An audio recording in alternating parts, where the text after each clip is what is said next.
Tidak akan ada anak mencintai sholat. Namun ketika mereka mencintai Allah, mereka akan sholat dengan penuh kecintaan. Banyak orang tua di luar sana memaksakan anak TK-nya kok harus sholat subuh dan sebagainya. Tidak akan ada perbedaan anak yang usia dini kita paksakan belajar dengan calistung dengan anak yang terlambat atau baru belajar di usia 7 tahun. Bagaimana mencurahkan kasih sayang kepada anak-anak kita dengan sepenuh hati. Karena anak-anak yang cerdas itu adalah anak-anak yang berkembang sesuai usianya. Assalamualaikum warahmatullahi wabarakatuh. Halo ayah bunda dimanapun berada, pemirsa setia SDMT TV, bagaimana kabar hari ini? Tentunya sehat semuanya. Nah, pada pagi hari ini kita akan berbincang-bincang santai tentunya dengan psikolog kesayangan kita semuanya ya. Di sini saya sudah ditemani dengan Bapak Arif Budi. Selamat pagi Pak Arif. Selamat pagi Ustazah Hesti. Assalamualaikum warahmatullahi wabarakatuh. Pemirsa SDMT TV dimanapun Anda berada. Ya, pasti seru hari ini obrolan kita. Lumayan seru Pak Arif ini ya. Oke, Pak Arif sehat? Alhamdulillah sehat Us.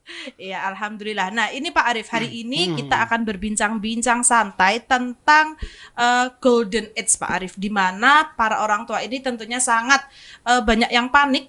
Di usia-usia golden age ini mereka banyak mengajarkan anak-anak A, B, C, D, E dan lain sebagainya, di mana mereka beranggapan bahwa di usia golden age ini adalah masa-masa yang paling penting untuk mengajari anak berbagai hal yang akan berdampak bagi mereka ke depannya. Seperti itu Pak Arif. Nah, ini bagaimana Pak Arif tentang golden age ini? Sebenarnya apa yang dimaksud dengan golden age itu sendiri? Ya, golden age itu kan usia emas. Jadi memang pada beberapa sebuah metode ini kan mitos sebenarnya. Ini yang harus kita obrolkan hari ini supaya untuk memberikan pencerahan dan mengedukasi teman-teman pemirsa SDMT TV. Karena SDMT TV itu kan cerdas dan mencerdaskan. Ya, ceritanya begitu Ustaz saya. Jadi sebenarnya banyak orang tua yang mengalami salah persepsi karena beberapa waktu yang lalu saya sempat nonton film Smart Babies. Itu dikeluarkan oleh Discovery Health Channel. Yang menceritakan tentang sebuah mitos bahwa sebenarnya golden age itu mitos. Bahwa kalau anak pada usia 1-5 tahun dengan usia emas mereka diajarin banyak hal di usia dini dan sebagainya bla bla bla dengan banyak hal, itu nanti akan terekam sepanjang hidupnya dengan berbagai cara dan metode yang ada. Padahal kan kita harus tahu bahwa golden age itu tidak terjadi di usia 1-5 tahun saja, tetapi terjadi pada setiap periode rentang usia seseorang. Makanya kan ada perintah belajarlah dari buan ibu sampai akhir hayat. Iya, benar. Artinya apa? Golden itu terjadi sepanjang usia seseorang. Tidak usia 1-5 tahun saja Ustazah. Oh gitu, jadi usia saya begitu. Ini usia golden age juga Pak Arif. Iya, jadi golden age itu akan terus ada gitu loh. Jadi kalau kita bicara tentang sirah nabawiyah, bahwa Rasulullah itu mendapatkan kewahyuan itu ketika usia 40 tahun. Ya kan? Jadi artinya ada pada rentang usia seseorang itu pada usia 40 tahun ke atas, itu berarti mereka memiliki rentang periode yang juga bagus, tidak hanya di usia 1-5 tahun kalau kita ngobrol terkait ini ya. Karena ternyata ternyata ada sebuah buku yang namanya Quantum Learning yang menyampaikan bahwa dengan bertambah usia seseorang, kemampuan mereka belajar semakin tinggi, semakin banyak. Tetapi sebenarnya kenapa kok bisa begitu? Karena ketika orang semakin dewasa, semakin tua, mereka belajar dengan cara yang unik dan spesifik sesuai dengan rentang usianya. Sebenarnya di situ saja. Jadi tidak ketika umur 1-5 tahun saja. Baik. Berarti gitu ya? Ini kita sudah salah dalam persepsi kita ya. Kita membetulkan pandangan yang dulu kita belum mendapatkan pemaknaan di situ. Ya, baik. Jadi begitu ya Bapak Ibu. Jadi usia golden age itu bukan hanya 1-5 tahun saja, tetapi di sepanjang usia ini kita harus tentu belajar dan terus belajar, tentunya dengan metode-metode yang kita anggap pas untuk diri kita. Begitu Pak Arif. Betul. Jadi kan begini ceritanya. Jadi masalah yang perlu dipahami adalah kita harus mengenal cara belajar, cara mengajar juga. Kalau ternyata cara belajar dan juga cara mengajar pada anak-anak kita terlepas dari usianya berapapun, keliru, itu justru akan membuat mereka menjadi frustasi, stressful, dan juga mengalami traumatik, atau bahkan justru mereka mengalami fase yang namanya mental block sepanjang kehidupannya. Nah, Seperti ini itu. harus kita pahamin di sini. Oh, begitu. Nah, terus ada beberapa ungkapan yang kita pernah tahu sebuah produk yang namanya baby genius berdasarkan teori tentang golden age ini. Yang terjadi apa ketika baby genius ini? Pumpung anak masih usia 1 tahun sampai 5 tahun, semua hal kita berikan stimulus kepada dia. Sampai akhirnya banyak meraup keuntungan dengan dolar, rupiah, dan sebagainya. Banyak keuntungan karena apa? Mengeluarkan produk film, produk CD, produk apa, buku, dan sebagainya yang mengarah kepada baby genius ini. Nggih, Ya, kan benar. seperti itu yang terjadi. Iya, Pak Arif. Padahal artinya ini kan pada sama seperti ketika orang tua, ketika pada anak golden age diberikan semua banyak hal stimulus, padahal kan kita harus paham, anak perlu karena mereka mampu atau ini perlu karena mereka mau. Mampu dan mau Ya, ya. ini harus kita pahamin ya. Jadi artinya banyak orang tua yang pumpung ini masih golden age di usia dini, teman-teman sahabat yang sedang mengajar di usia dini, saya juga menyampaikan bahwa sama seperti kita itu menggegaskan anak balita itu untuk paham banyak hal Iya, di benar Pak usia Arif. emas ini. Mm-mm. Sama seperti kita sebagai orang tua dan guru, itu ketemu telur angsa emas, kemudian kita menyembelih angsa itu dengan berharap untuk mendapatkan banyak emas.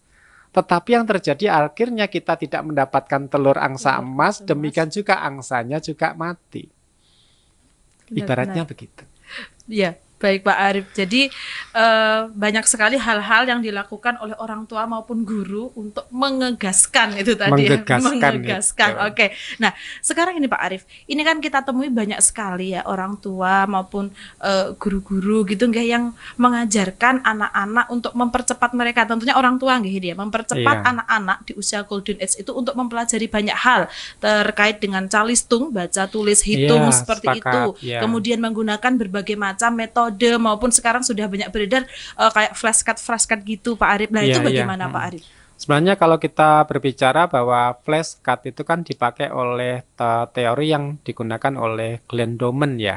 Jadi flashcard itu adalah sesuatu pengajaran yang mempersingkat, singkat, memaksakan anak-anak untuk memahami sesuatu dengan cepat kan. Jadi juga banyak teori-teori yang di luar sana bahwa ini ngajarin anak membaca tanpa mengeja. Tapi kenyataannya anak yang sudah bisa baca ketika di sekolah harus dieja. Ayo dipecah hurufnya K, I, T, A. Banyak dari mereka mengalami kebingungan. Yang terjadi begitu. Iya. Jadi terdapat juga sebuah penelitian bahwa anak-anak di Smart Babies ini, di Smart Babies di film ini, dan teman-teman pemirsa bisa menonton film Smart Babies itu di YouTube ya. Jadi di situ menerangkan pada akhir cerita ada anak usianya 14 tahun. Kemudian ditanya lagi, waktu kecil dia usia 2 tahun diajarkan flashcard untuk mengenalkan nama pesawat tempur ceritanya. Tapi ketika dia usia 14 tahun ditanyakan nama-nama pesawat tempur itu, dia tidak ingat sama sekali. Oke, jadi artinya apa? Sebenarnya tidak ada perbedaan jauh karena ketika mereka kecil itu mereka hanya hafal oral.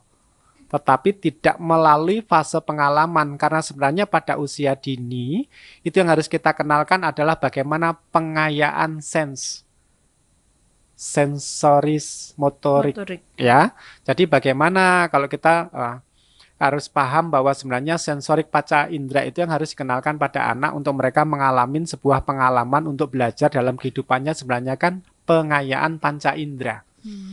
Dan ketika anak-anak di dalam kandungan sebenarnya yang dipelajarin pertama itu kan adalah pendengaran, Pendengaran. Iya, suara orang tuanya dan baru lain sebagainya. penglihatan, baru hatinya untuk kita la'alakum taskurun kan gitu ya.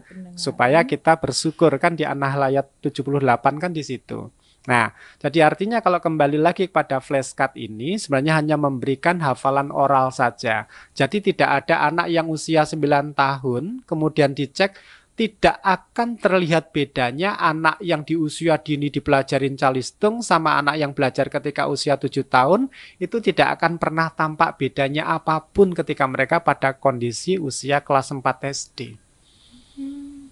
Seperti itu. Iya, jadi justru yang terjadi bahwa anak-anak yang di usia dini mengalami gangguan sensorik motorik sehingga mereka harus menulisnya repot ada sensor-sensor yang lainnya, mereka terganggu menyimak informasi, jadi yang muncul adalah emosi. Nah, itu yang terjadi seperti itu saja. Oke, jadi banyak anak-anak itu yang mengalami frustasi ya, justru Betul. ketika karena mereka diajarkan terlalu banyak hal Iya. atau menerima terlalu banyak gitu Pak Arif ya. Jadi Jadi pada usia dini yang harusnya pengayaan pada sensorik menjadi too much teaching. Terlalu banyak diajarkan sehingga mereka mengalami sebuah ambigu kebingungan. Sebenarnya di situ. Terus masalah metode Glenn Doman ini juga dikontra juga di Indonesia. Jadi ada namanya seorang tokoh psikolog, itu DRA Meiska S. Teja Saputra, itu lembaga psikologi terapan dari Universitas Indonesia, itu menyampaikan bahwa ternyata dengan memberikan flashcard itu menyebabkan anak menjadi overstimulation.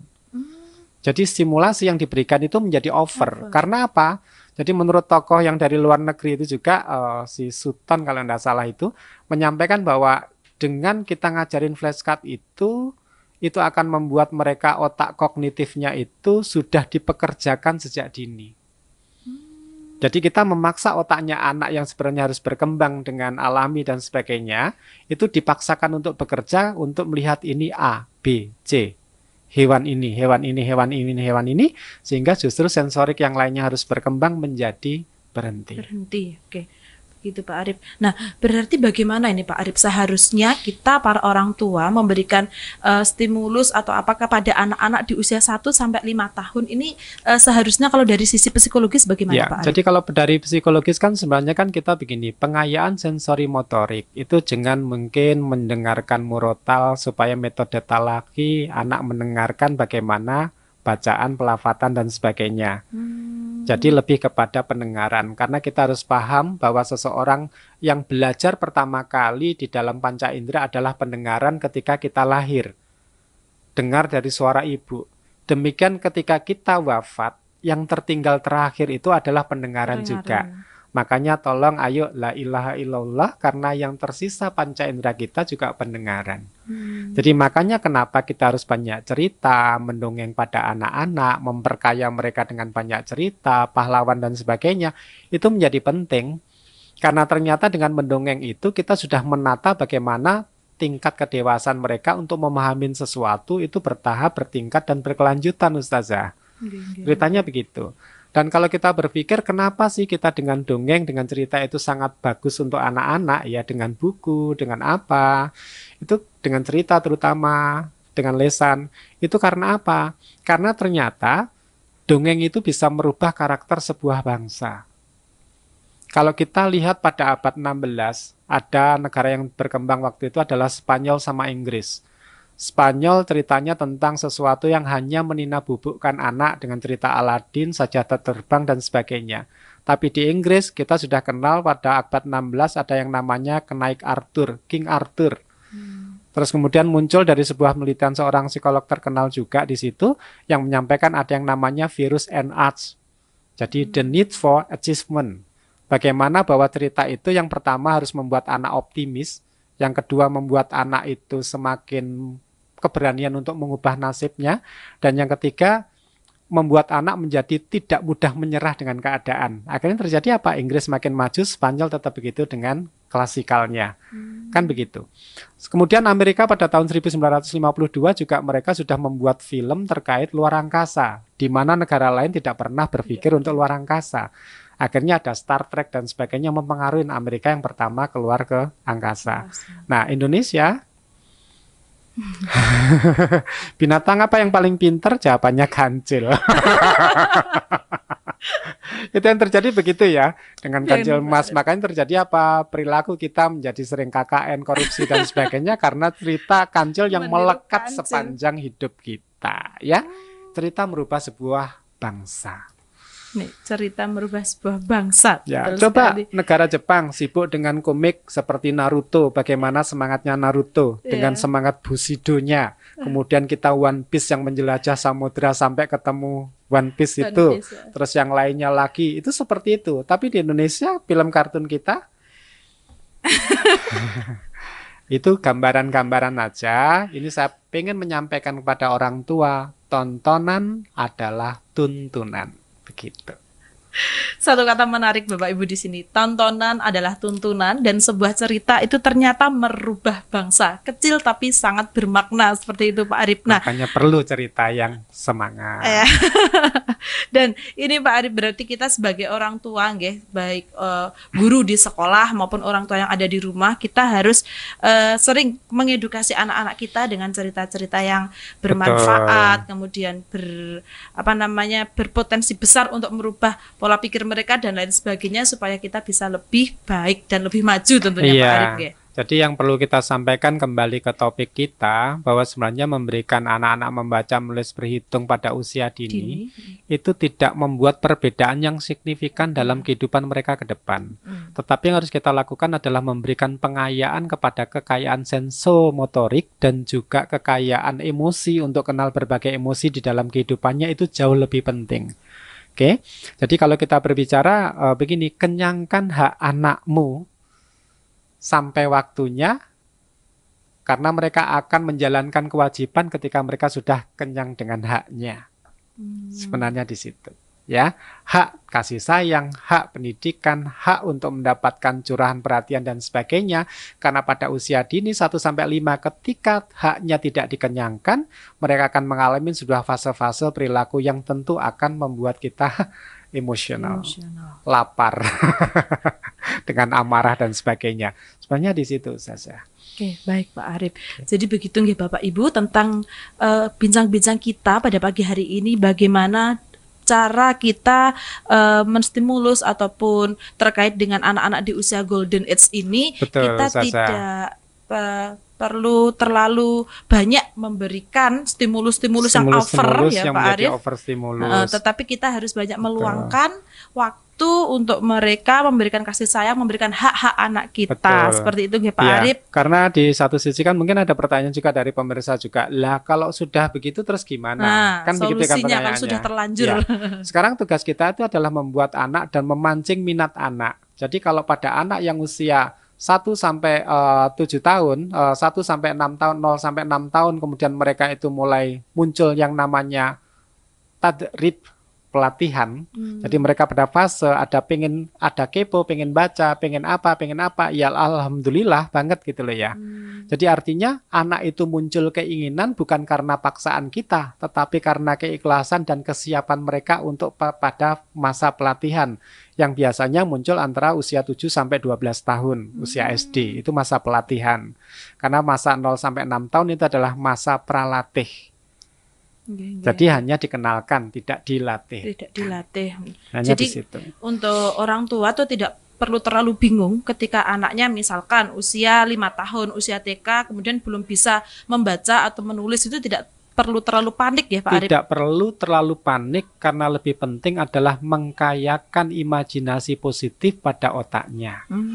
Kan begitu. Baik.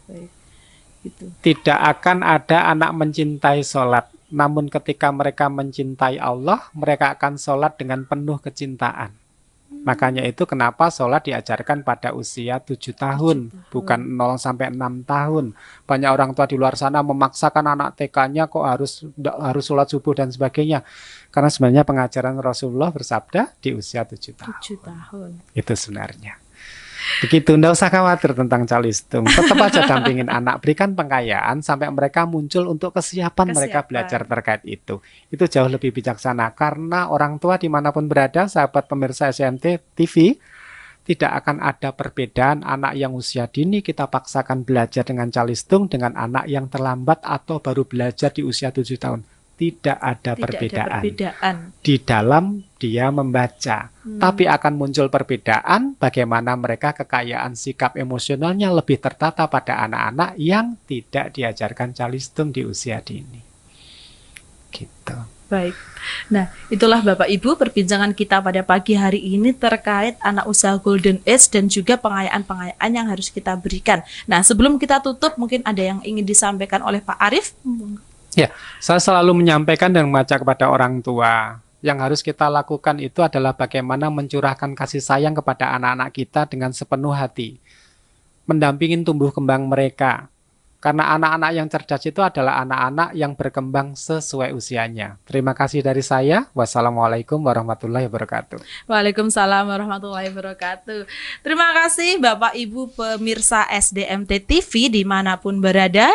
Jangan lupa untuk selalu melihat tayangan-tayangan yang ada di SDMT TV tentunya, dan yang belum mengikuti SDMT TV jangan lupa untuk subscribe tentunya, dan bagi semuanya jangan lupa untuk like, komen, dan subscribe tayangan-tayangan yang ada di SDMT TV. Sampai jumpa pada episode selanjutnya. Assalamualaikum warahmatullahi wabarakatuh.